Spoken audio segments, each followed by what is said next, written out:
There is a moment when the caretaker awakens in the middle of the night, surrounded by silence, and realizes they have become a stranger to themselves. The house is quiet, everyone else is safe, and yet something deep within whispers, "Who will save you?" This is not a story about stopping to love others. This is the story of remembering that you too deserve to be held by your own compassion. You know this exhaustion. It lives in the space between your ribs, where you store everyone else's pain but never your own. It's the weight of carrying conversations that drain you, fixing problems that aren't yours to solve, being the lighthouse for ships that never learn to navigate their own storms. Perhaps you've felt it, that hollow ache when you realize you've spent years becoming an expert in everyone else's healing, while your own soul remains in exile, waiting at the door of your consciousness like a forgotten child. This is not about abandoning the world. This is about finding the sacred boundary where love becomes conscious, where giving transforms from compulsion into choice. Because the moment you stop saving others to save yourself from feeling, you begin the most courageous journey of all, returning home to the self you left behind. She had spent 30 years as the family therapist who never went to therapy. Every conversation was about someone else's breakthrough, someone else's pain, someone else's path to wholeness. One evening, walking past a mirror in her hallway, she stopped, and for the first time in years, truly looked at herself. The woman staring back was a stranger, beautiful, yes, but empty. Like a vessel that had poured itself out so many times, it had forgotten what it felt like to be full. "When did I become invisible to myself?" she whispered to her reflection. And in that question, something ancient began to stir, the voice of her own soul, asking to be remembered. There's an old story about a lighthouse keeper who spent his life guiding ships safely to shore. Night after night, he tended the light, watching vessels navigate treacherous waters by his beacon. But one stormy evening, he realized his own foundation was crumbling. The very lighthouse that saved others was slowly sinking into the sea. The keeper faced an impossible choice: keep the light burning for others while drowning in darkness, or turn inward to repair his own foundation. In Jungian psychology, this is the moment the wounded healer must choose between martyrdom and wholeness. He chose to save himself, and in doing so, he discovered that a lighthouse with a strong foundation shines brighter and longer than one built on sacrifice. A woman tended everyone's garden but her own. She knew exactly which flowers each neighbor needed, what soil would heal their roots, how much water would bring their dreams to bloom. But when she finally walked into her own backyard, she found only barren earth, and beneath it, seeds she had planted decades ago, still waiting for her attention. Those seeds were her dreams, her boundaries, her voice, her capacity for joy. They had been patient, dormant in the dark soil of her unconscious, waiting for the day she would remember that she too deserved to bloom. When we save others, our brain releases dopamine, the same chemical that drives addiction. Every grateful thank you, every crisis resolved, every person fixed becomes a hit of validation that temporarily soothes our deeper wound, the fear that we're not inherently valuable. But here's what neuroscience reveals. Chronic caretaking dysregulates our nervous system. The sympathetic response stays activated, flooding us with cortisol, while the parasympathetic system, responsible for rest, repair, and self-connection, atrophies like an unused muscle. Dr. Gabor Mate writes about this in his work on addiction. We become addicted to being needed because being needed feels safer than being known. The savior complex is often trauma masquerading as virtue. Carl Jung spoke of the golden shadow, the parts of ourselves we refuse to own, projecting our potential onto others instead. The compulsive caretaker often sees everyone else's capacity for healing, growth, and transformation, while remaining blind to their own. This is not humility. This is unconscious self-rejection.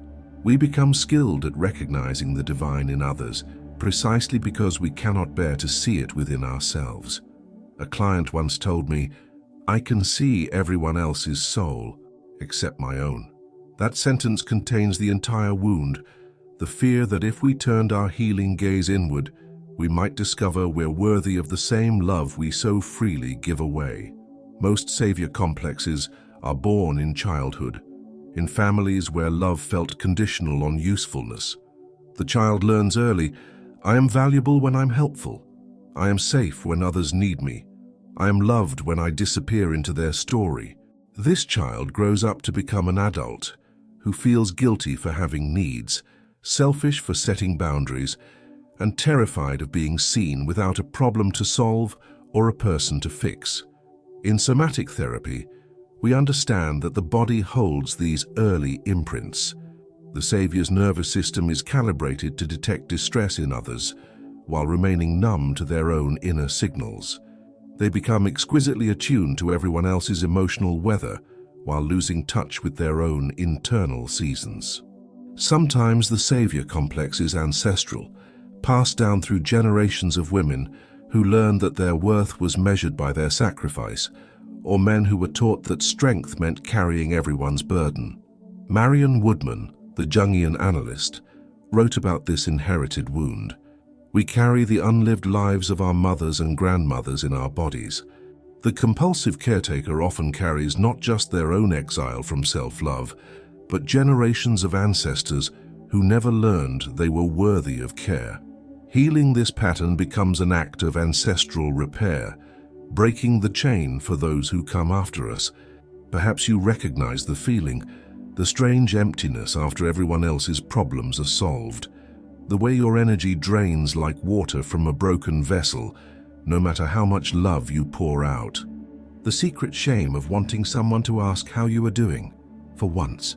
Maybe you've noticed how quiet you become when the conversation isn't about fixing, helping, or supporting someone else. How foreign it feels to talk about your own dreams, your own pain, your own need for tenderness. There's a particular loneliness that belongs to the savior, the isolation of being surrounded by people who need you but don't truly see you. You've become so good at being what others need that you've forgotten what you need, what you want, what you are beneath the helpful persona. If this lands in your chest like recognition, know that it's not too late.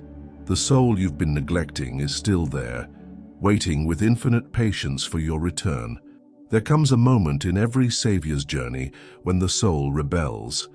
It might arrive as chronic fatigue that no amount of sleep can cure, as sudden apathy toward the very people you've spent years rescuing, as dreams of empty houses or forgotten children, the psyche's way of showing you what's been abandoned. This rebellion isn't pathology, it's wisdom. The soul knows that a life spent in service to everyone except yourself is a life unlived. The breakdown is actually a breakthrough, consciousness demanding integration. James Hillman called this the soul's dark night. It's the moment when your usual coping mechanisms fail, when being helpful no longer provides the dopamine hit it used to, when the mask of perpetual availability finally cracks. This is sacred territory. The dark night of the savior soul is an initiation, a call to remember that you were born for more than martyrdom. Your nervous system has been trying to tell you something for years. The insomnia isn't just stress, it's your body staying vigilant, unable to rest because it's learned that your value depends on your availability. The chronic pain isn't just physical, it's the weight of carrying emotional burdens that were never yours to hold. In polyvagal theory, Dr. Stephen Porges explains how chronic caregiving can trap us in sympathetic activation, fight or flight, even when we're sitting still. Our bodies remain ready to rescue, to fix, to solve, never dropping into the ventral vagal state where true restoration occurs. The path back to yourself often begins with learning to listen to your body's wisdom. The tight throat that says, I need to speak my truth. The heavy chest that carries unexpressed grief. The rigid shoulders that hold the weight of everyone else's world. There's a Sufi saying, the beloved sometimes removes himself from the lover so that the lover can discover their own divine nature. Sometimes the most loving thing we can do is withdraw our compulsive helping, not from cruelty, but from consciousness. This withdrawal is not abandonment. It's creating space for others to discover their own strength while you rediscover your own worth beyond usefulness. It's the radical act of trusting that people can survive without your constant intervention. I remember a client who practiced what she called loving unavailability. She stopped being the first person everyone called in crisis. She let calls go to voicemail.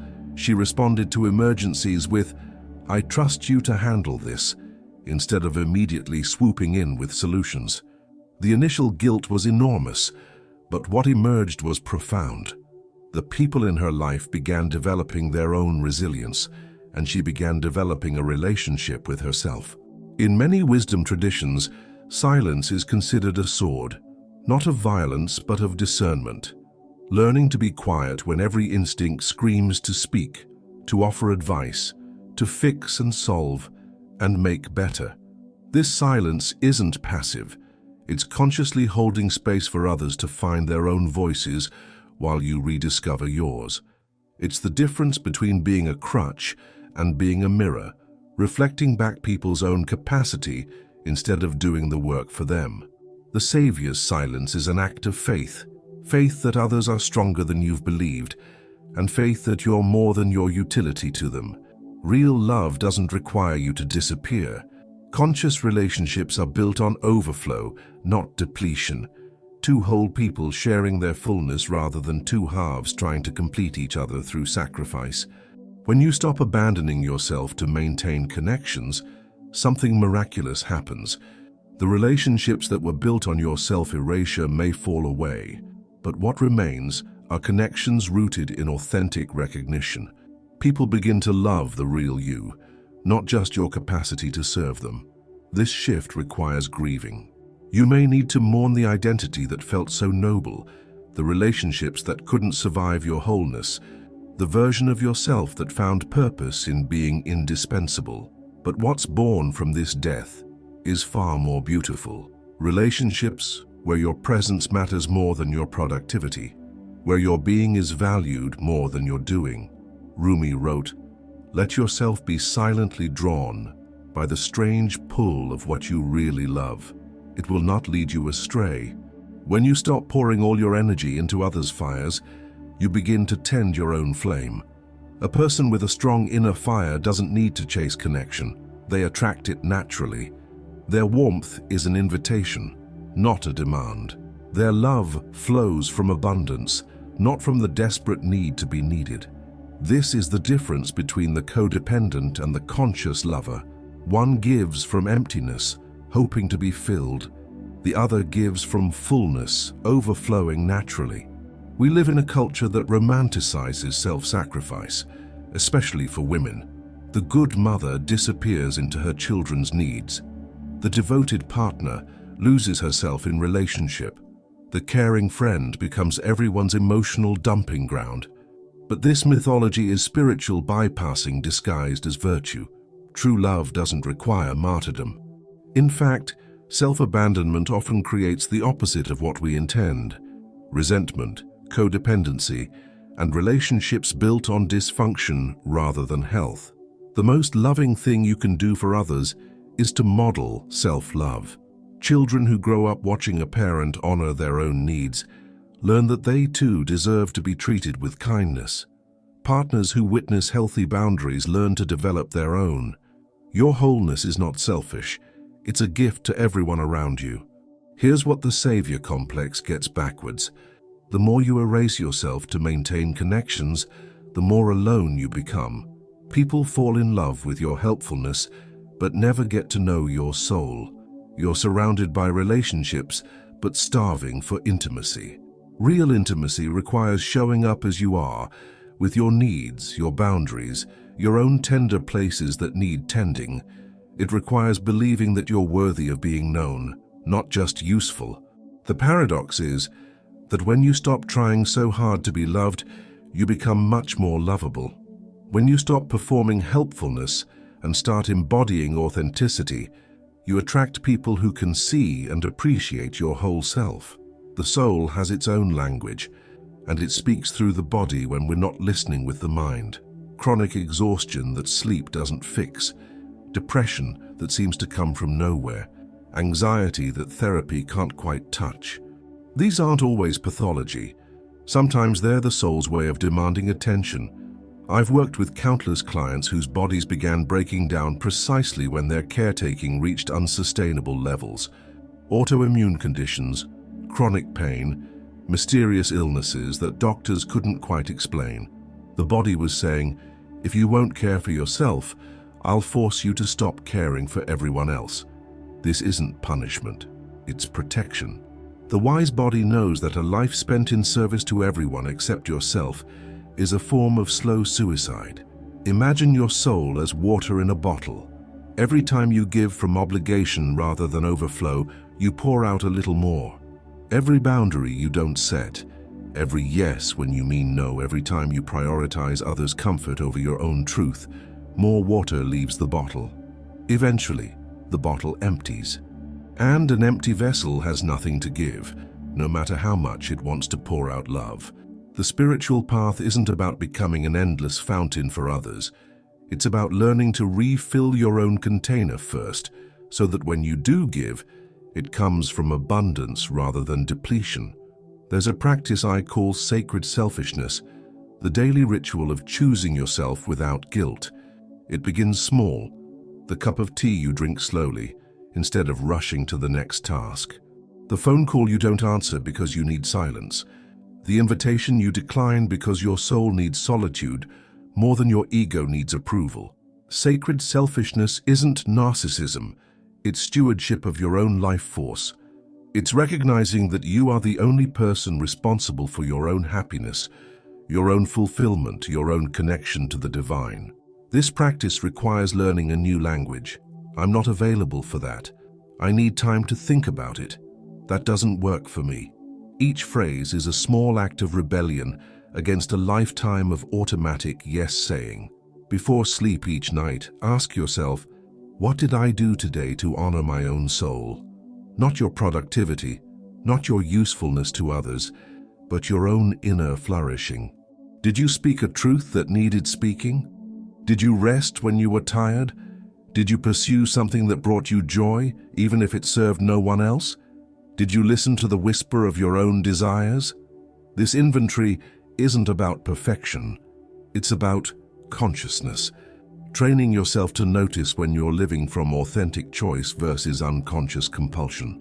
One of the deepest fears beneath the savior complex is the terror of being ordinary, of having value beyond crisis management, of being loved for who you are rather than what you do. This fear often runs so deep, it feels safer to stay exhausted and indispensable than to risk discovering you might be worthy of love just as you are. But here's what recovery from compulsive caregiving reveals. Ordinariness is extraordinary. The simple pleasure of reading a book without interruption. The joy of pursuing a hobby that serves no one's growth but your own. The deep satisfaction of being in your own company without needing to fix anything. These small rebellions against usefulness are acts of radical self-love. The Tao Te Ching speaks about the wisdom of uselessness, the empty space in a bowl that makes it useful, the hollow of a cup that allows it to hold water. Sometimes the most profound service we can offer the world is our own emptiness, our willingness to not know, not fix, not save. This emptiness isn't depression or giving up. It's spaciousness, creating room for mystery, for others' autonomy, for life to unfold without your constant management. In this space, something new can emerge. Not the compulsive helper, but the conscious human. Not the rescuer, but the witness. Not the savior, but the soul. When you learn to love yourself first, your love for others transforms completely. Instead of giving from deficit, trying to earn love through service, you begin giving from surplus. Your generosity becomes a choice rather than a compulsion.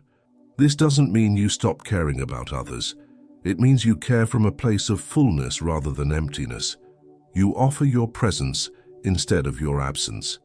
You share your light instead of burning yourself out to illuminate everyone else's darkness. People can feel the difference. Love offered from wholeness carries a different frequency than love offered from woundedness. It's sustainable, nourishing, and inspiring rather than draining. Healthy boundaries aren't walls, they're bridges.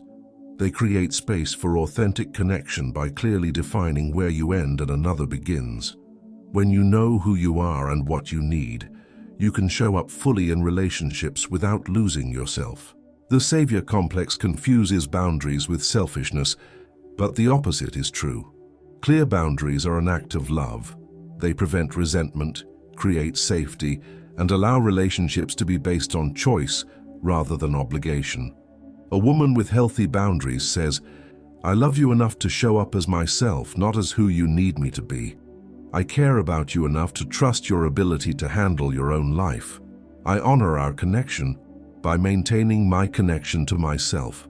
There's a house inside you that you abandoned long ago, the place where your authentic desires live, where your true voice echoes, where your dreams are stored like treasures in an attic. The journey of recovery from compulsive caregiving is the journey home to this inner house. At first, returning feels strange. You've been away so long, focused on everyone else's homes, that your own feels foreign. But as you begin to tend to this inner space, listening to its needs, honoring its rhythms, decorating it with your own preferences rather than others' expectations, it becomes a sanctuary. This house of soul is where you remember, you were never meant to be a supporting character in everyone else's story. You are the author, the protagonist, the hero of your own journey. Healing the savior complex doesn't mean becoming selfish or uncaring. It means integrating both your capacity to love others and your capacity to love yourself. It's learning to give from choice rather than compulsion, from abundance rather than depletion. The integrated person can be present with others' pain without taking it on as their own. They can offer support without sacrificing their own well-being. They understand that the most radical act of service is becoming whole, because wholeness is contagious. There is a moment in every savior's journey when they realize that saving themselves isn't selfish, it's sacred. It's the recognition that you, too, are worthy of the tenderness you so freely give to others. This moment might come quietly, in the space between helping and being helped, or it might arrive dramatically when your body finally says enough and forces you to stop running from your own need for care. However it comes, this awakening is a homecoming. A return to the truth you knew before you learned that love meant disappearing, before you believed that worth was earned through service, before you forgot that you were born deserving of care simply because you exist. The path back to yourself isn't easy. It requires grieving the identity that felt so noble, forgiving yourself for the years you spent in exile from your own heart, and learning to trust that you are enough, not because of what you do for others, but because of who you are. But this path is liberation. It's the difference between performing love and embodying it, between being needed and being known, between surviving on scraps of approval and feasting on self-acceptance. As you close your eyes tonight, place your hand on your heart and whisper these words to the soul you've kept waiting. I'm sorry I forgot you were worth saving too. I'm sorry I made you wait so long to be seen, to be held, to be honored. Today I begin the sacred work of coming home to myself, not because I've stopped loving others, but because I've finally remembered that I deserve my own love too. The moment you stop saving others to avoid saving yourself, you begin the most courageous journey of all, the return to the wholeness that was always your birthright. You were never meant to be anyone's savior but your own, and perhaps that's salvation enough. If this message found the part of you that's been waiting to be remembered, I invite you to begin one small act of sacred selfishness today. What is one thing your soul has been asking for that you've been too busy saving others to give yourself? Honor that whisper. Your wholeness matters too.